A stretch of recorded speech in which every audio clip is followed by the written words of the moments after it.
어느덧 시간은 현대로 흘러간 귀멸의 카날의 이야기.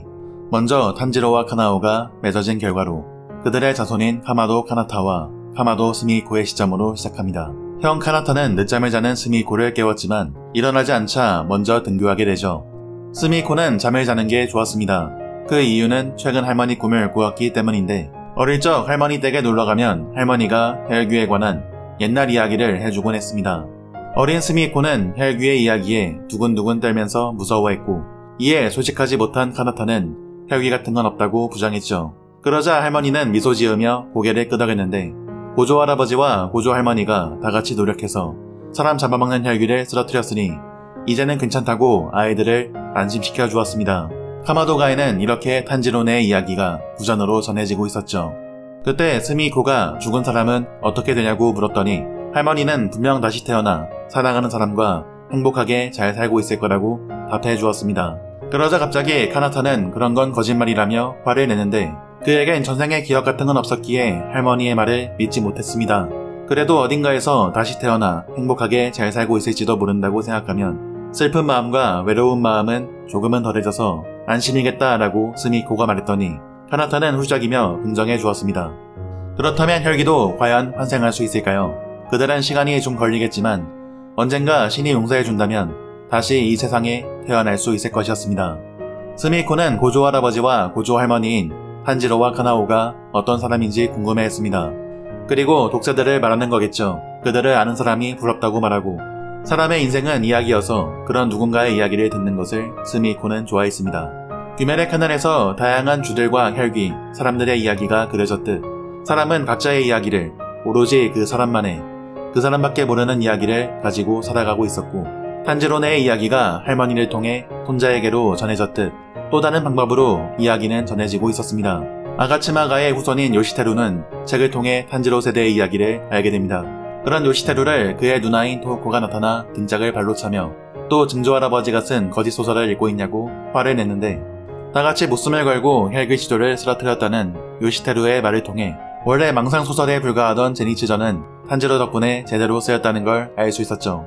이들의 모습을 통해 결국 제니츠와 네즈코가 이루어졌다는 걸 알 수 있는데, 사실 여성에 대한 제니츠의 과거 이야기나 당시 모두에게 외면받았던 헬귀 네즈코를 지키려고 했던 행동 등을 보면 당연한 결과이죠. 네즈코도 제니츠가 자신을 지켜주었다는 것을 기억하고 있고요.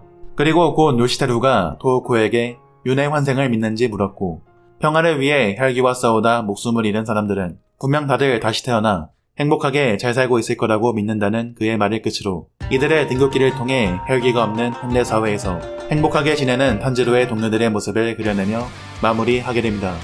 먼저 인터넷 기사를 통해 우즈이 텐겐의 자손 우즈이 텐마가 일본 체조 선수로서 금메달을 따냈다는 소식, 그리고 이노스케와 아오이의 증손주인 하시비라 아오바가 무잔히 쳤던 푸른 피아노를 찾아내 연구하고 있었는데 실수로 다 말려 죽여 허무하게 꽃이 멸종되었다는 소식을 접하게 되죠.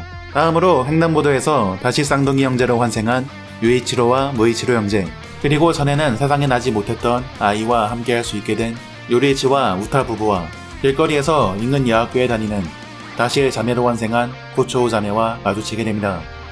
토호코는 안면이 있는 카나타와 만나게 되는데 카나모리 코테츠의 자손의 모습이 보였고, 다음으로 싸움이 난 아이들을 말리고 있는 히메지마 규메이는 유치원 교사로서 살아가고 있었습니다. 오바나이와 미츠리는 전생의 약속대로 부부가 되어 밥집을 하고 있었죠.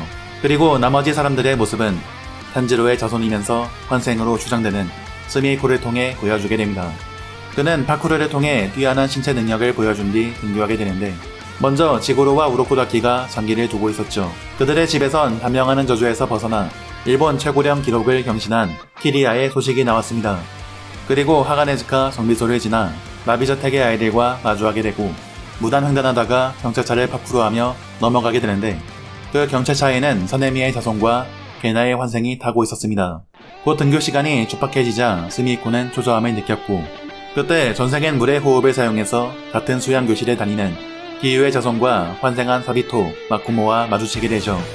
한편 교문 앞에선 고토의 자손이 스마트폰을 유심히 보고 있었는데 그건 타마요의 그림이었습니다. 그때 타케우치의 자손이 나타나 설마 여친은 아닌지 물었고, 갑자기 요시테루가 끼어들어서 그 그림의 정체를 알려주게 되죠. 그 그림은 유시로가 그린 그림이었고, 그는 타마요라는 이름의 여성만 그리는 화가로 살아가고 있었습니다. 탄지로의 말대로 그는 그림을 통해 영원히 타마요를 기억하며 살아가고 있는 모습이죠. 어쩌면 수백 년 후에 지옥에서 죗값을 치르고 다시 태어난 타마요를 찾아내 오랜 세월이 지나 헬규리오스의 피가 옅어진 유시로는 타마요와 함께 인간으로서 나이를 먹어가게 될지도 모릅니다. 그리고 스미에코는 랭고쿠 센주로의 자손 호주로와 만나게 됩니다. 그는 과거 큐주로가 탄지로에게 자신의 치고코가 되라고 권했듯 스미에코에게 검도부에 들어오라고 권유합니다. 하지만 스미에코는 잘 시간이 줄어든다며 거절했죠. 과거 누이 동생을 인간으로 되돌리기 위해 칼을 들어야만 했던 탄지로. 하지만 이젠 그럴 필요 없는 세상이 왔고 그렇게 이들은 무라타의 자손이 지키고 있는 교문을 넘어서게 됩니다. 그러자 스미에코를 쫓아온 경찰이 탄지로네 집에 전화를 걸게 되고 이에 스미에코의 어머니가 전화를 받으면서 카마도가의 집 내부가 드러나게 되는데 탄지로 세대의 이야기는 현대의 구전이나 소설로 전해졌고 전생에 기억이 없기에 믿지 않는 카나타나 거짓 소설로 생각하는 토코의 모습처럼 올바른 길을 위해 처절하게 싸워나간 귀살대의 이야기는 비공식 조직이었던 과거와 마찬가지로 정말로 있었는지 없었는지 분명하지 않았습니다. 하지만 긴 세월 반짝이는 생명이 유지될 수 있었던 이유를 카마도가에 걸려있는 액자와 일련도를 통해 증명하고 있었습니다. 그들의 이야기가 사실이라는 걸, 그들이 분명히 존재했었기 때문이라는 것을 말이죠. 태어날 수 있어서 행복했습니다. 부디 미소를 잊지 말아주세요. 당신이 울면 슬퍼서 견딜 수 없으니까. 떳떳지 못하다는 생각일랑 하지도 마세요.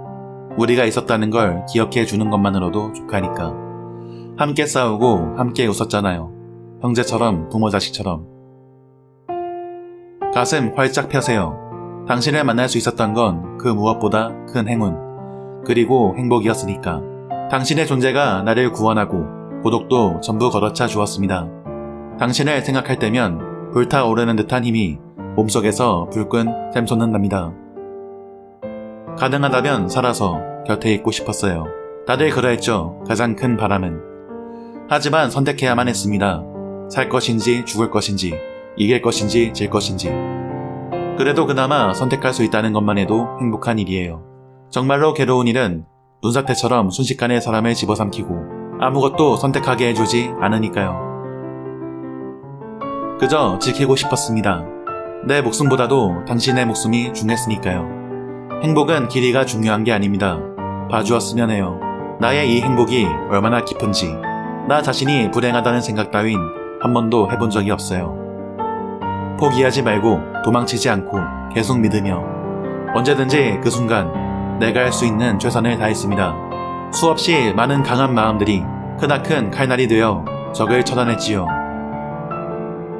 모두의 힘입니다. 누구 하나라도 없었다면 이기지 못했을 거예요. 살아있다는 것은 그것만으로 기적. 당신은 거룩한 사람입니다. 소중한 사람입니다.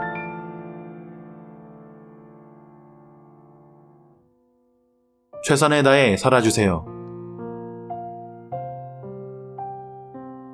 사랑하는 동료들이여.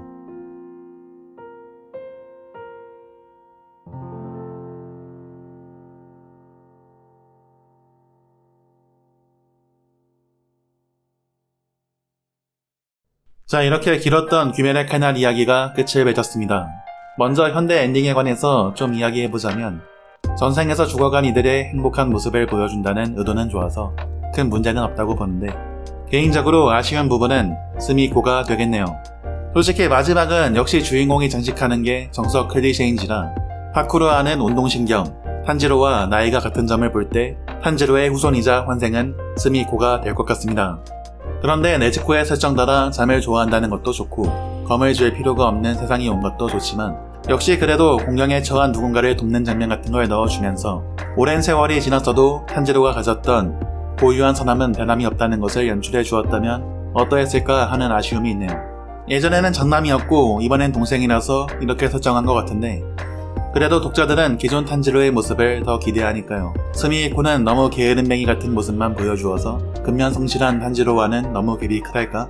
그리고 사랑하는 동료들이여 씬도 어디에 넣을지 굉장히 애매해요. 그래서 팬북 내용에 따르면 각 호흡들이 현대에도 내려져 오고 있고 1년에 한 번씩 우부야시키 가문이 관리하는 신사에서 춤을 추는 그런 행사가 이루어지고 있는데 학교 등장신 후의 에피소드로 이 설정을 활용하는 것이 어떨까 싶었어요. 각각의 하오리를 전통복으로 만든 옷을 입고 환생한 탄지로 세대의 전원이 모여 각각의 호흡들을 카구라로 바꿔서 축제를 이어가고 키리아가 환생한 그리운 이들의 모습을 보며 옛날의 일들을 회상하는 것으로 사랑하는 동료들이여 신을 연결하면 좋지 않을까 하는 생각이 들었습니다. 그리고 마지막으로 먼 훗날의 유시로가 환생한 타나요를 만나면서 엔딩. 그러면 이제 탄지로 세대를 그리워하던 팬들의 리즈를 중독해주는 전개가 되지 않을까 하는 게 마지막 화에 대한 저의 생각이었고요. 어차피 제 생각일 뿐 유포 테이블이 어떻게 마무리할지는 지켜봐야겠죠. 그런데 마지막 등교신을 엔딩으로 넣은 이유는 아마도 후에 연재되는 귀멸학원 때문에 편집 후에 입김이 들어간 연출이지 않았나 하는 생각이 듭니다. 다음으로 귀멸의 칼날이란 작품에 대해서 이야기해보자면 여러분들은 제 리뷰를 보고 이 작품에 대해서 어떤 생각이 드셨을까요? 저는 요약식으로 리뷰를 했었고 반응이 꽤 좋았어요. 그때 이제 기억에 남는 게 자기가 봤던 작품이 맞나 이 작품이 좀 다르게 보인다는 말을 들었던 것 같아요. 그야 당연하죠. 작품을 보는 눈은 각자 다르니까. 그래서 이 리뷰가 귀멸의 칼날을 본 저의 시선에 맞춰서 나레이션, 음악, 효과 등 이런 연출이 들어가 있고 여러분들은 제 리뷰를 통해 저의 시선으로 이 작품을 다시 보는 거예요. 솔직히 유튜브 채널의 성장 측면에선 그리 좋은 컨텐츠는 아니에요. 한 편씩 편집할 때 들인 시간도 많고 효율을 좀 벗어났죠. 그럼에도 불구하고 다른 작품을 수십 개 리뷰하는 것보다 이 작품을 하나 제대로 리뷰하는 게 더 가치 있는 일이라고 아주 오래전에 원작을 다 보았을 때 판단을 끝냈어요. 이 작품을 좀 짧게 이야기해보자면 현실에서 성공하기 위해 돈을 벌기 위해 굉장히 물불 가리지 않고 비정상적인 일들이 많이 일어나는 그런 사회, 도파민만을 추구하는 사회가 되었다는 게 피부로 느껴지는 세상인데요. 귀멸의 칼날은 그런 인간성을 상실해가는 사회에서 그래도 우리가 잊지 말아야 할 중요한 가치가 무엇인지 생각해보게 하는 그런 작품이 아니었나 생각이 듭니다. 그래서 전 귀멸의 칼날이 진격의 거인과 더불어 이 시대를 대표하는 명작이라고 자신있게 말할 수 있어요. 단언컨대 이 작품들은 작가의 사상을 작품에 잘 녹여 풀어낸 서브컬처를 넘어선 예술의 영역에 있는 작품이라고 생각해요.